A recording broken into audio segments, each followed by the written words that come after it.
Assalamualaikum warahmatullahi wabarakatuh.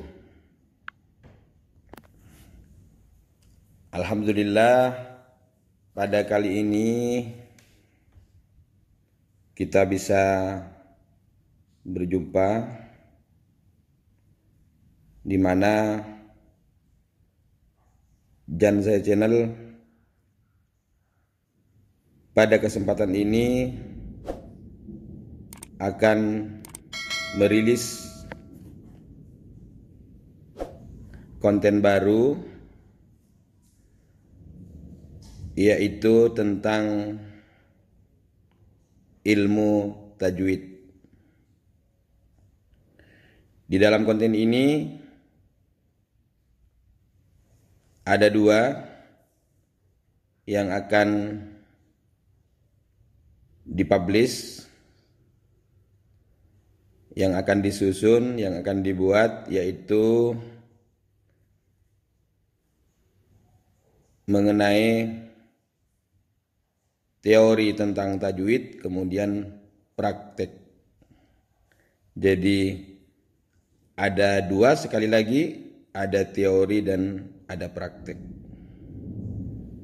Untuk pertama kali kita akan memulai dengan teori, di mana untuk rilisan pertama atau video yang akan rilis untuk pertama kali adalah mengenai hukum non mati dan tanwin.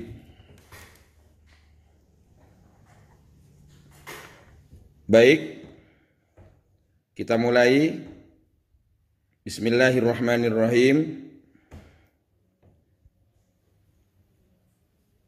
Hukum non mati dan tanwin, di mana hukum non mati dan tanwin ini ada yang mengatakan dibagi menjadi 4, ada juga yang mengatakan hukum non mati dan tanwin dibagi menjadi 5. Termasuk dalam tabel ini hukum non mati dan tanwin dibagi menjadi 4. Dan nanti tentu yang dibagi menjadi 4 pasti dari idgham akan dibagi lagi menjadi 2, yang pada akhirnya secara keseluruhan jumlah pembagian hukum non mati dan tanwin tetap menjadi 5. Baik, mari kita mulai dari satu persatu dari pembagian hukum non mati dan tanwin. Yang pertama adalah idhar. Yang pertama adalah bacaan idhar, di mana idhar ini artinya adalah jelas.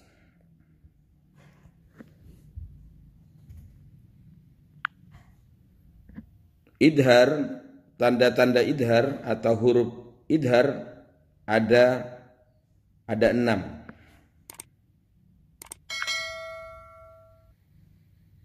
Yaitu huruf idhar itu ada 6, yaitu hamzah, ha, ain, ha, lin, dan kho. Ada 6.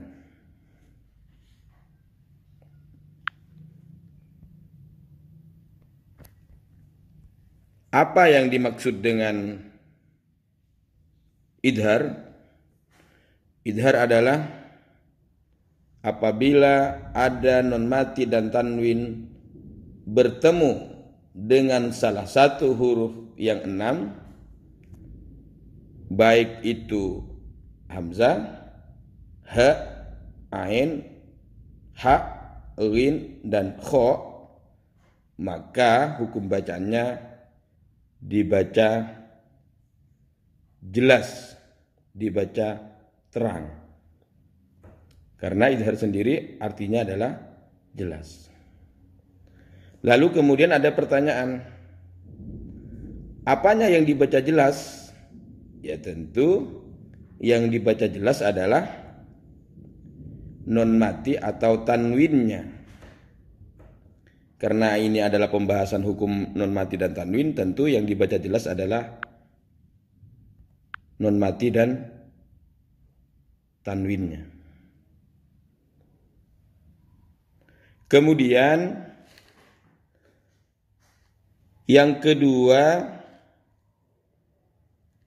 adalah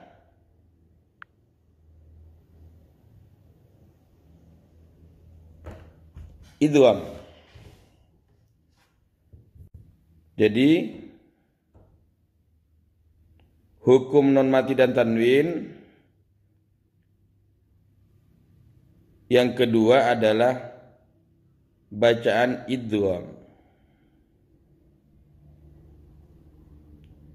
Idgham sendiri dibagi menjadi dua, ada idgham bi gunnah, ada idgham bila gunnah. Apa bedanya idgham bi gunnah dengan idgham bila gunnah? Sekarang kita pahami dulu apa itu idgham.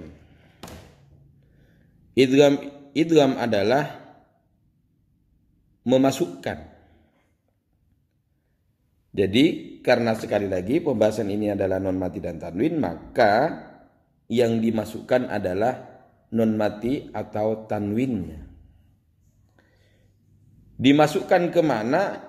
Ya dimasukkan ke huruf, baik hurufnya huruf idgham bi gunnah maupun hurufnya idgham bila gunnah. Langsung dimasukkan. Kemudian ada idgham bi gunnah. Apa itu idgham bi gunnah? Jadi idgham bi gunnah adalah apabila ada non mati atau tanwin bertemu dengan salah satu huruf idgham bi gunnah, maka bacaannya dibaca idgham bi gunnah atau dibaca dengung. Sekali lagi, yang dimaksud bi gunnah adalah didengungkan. Bi gunnah dengan didengungkan. Jadi idgham bi gunnah adalah dimasukkan dan didengungkan. Itulah yang dimaksud dengan idgham bi gunnah. Kemudian apa saja huruf idgham bi gunnah? Huruf idgham bi gunnah ada 4, yaitu ya, nun, mim, dan waw. Ini biasanya dalam kitab ilmu tajwid ya, terkumpul dalam kalimat yanmu. Ya, nun, mim, dan waw. Itulah huruf-huruf atau tanda-tanda bacaan idgham bi gunnah. Kemudian berikutnya adalah idgham bila gunnah. Kalau tadi idgham bi gunnah, sekarang idgham bila gunnah. Apa bedanya? Jadi kalau idgham memasukkan bila gunnah dengan tanpa dengung. Jadi tidak boleh ketika itu bacaan idgham bila gunnah, maka tidak boleh didengungkan. Jadi sekali lagi idgham bi gunnah adalah idgham dimasukkan dan tanpa dengung. Idgham bila gunnah. Huruf-huruf idgham bila gunnah ada 2, yaitu lam dan ro. Sekali lagi, hukum idgham, huruf idgham bila gunnah adalah lam dan ro. Jadi sekali lagi, apa yang dimaksud dengan idgham bila gunnah? Idgham bila gunnah adalah apabila ada nun mati dan tanwin bertemu dengan huruf lam atau ro, maka hukum bacaannya adalah dibaca idgham bila gunnah. Kemudian berikutnya adalah bacaan ikhfa. Ikhfa artinya samar. Jadi ikhfa sekali lagi artinya adalah samar atau bacaan yang dibaca samar. Apa saja huruf-huruf ikhfa? Huruf ikhfa itu ada 15. Ada 15 huruf ikhfa, yaitu ta, dal, ta, qaf, kaf, sa, jim, za, sin, shin, shad, dad, dha, zal, fa.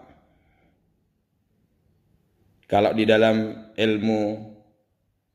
dalam kitab ilmu tajwid, kita sering melihat tanda-tanda ikhfa ini dalam nadhaman yang berbunyi subdasana kam jada syahsun qad sama dum thayyiban sitbitu qanda zalima, atau juga nadham yang berbunyi, ini saya dapatkan ilmu dari guru saya, yaitu tasajimun dalnu zalzasinun shinun sadata'un za'un fa'un qafun kafun. Jadi itulah yang dimaksud dengan ikhfa, tanda-tanda atau huruf ikhfa. Jadi sekali lagi, yang dimaksud dengan ikhfa adalah apabila ada nun mati dan tanwin bertemu dengan salah satu huruf yang 15, ya, maka dibaca ikhfa, dibaca samar. Kemudian berikutnya adalah iklab. Berikutnya adalah iklab. Bacaan iklab. Apa itu iklab? Iklab artinya membalik atau terbalik. Sekali lagi, iklab itu adalah terbalik atau membalik. Atau bisa juga diartikan merubah atau berubah. Apanya yang terbalik, apanya yang berubah? Sekali lagi, karena ini pembahasannya adalah nun mati dan tanwin, maka yang berubah, yang terbalik adalah nunnya atau tanwinnya. Berubah kemana? Nun mati atau tanwin berubah menjadi mim. Sekali lagi, nun mati atau tanwin berubah menjadi huruf mim.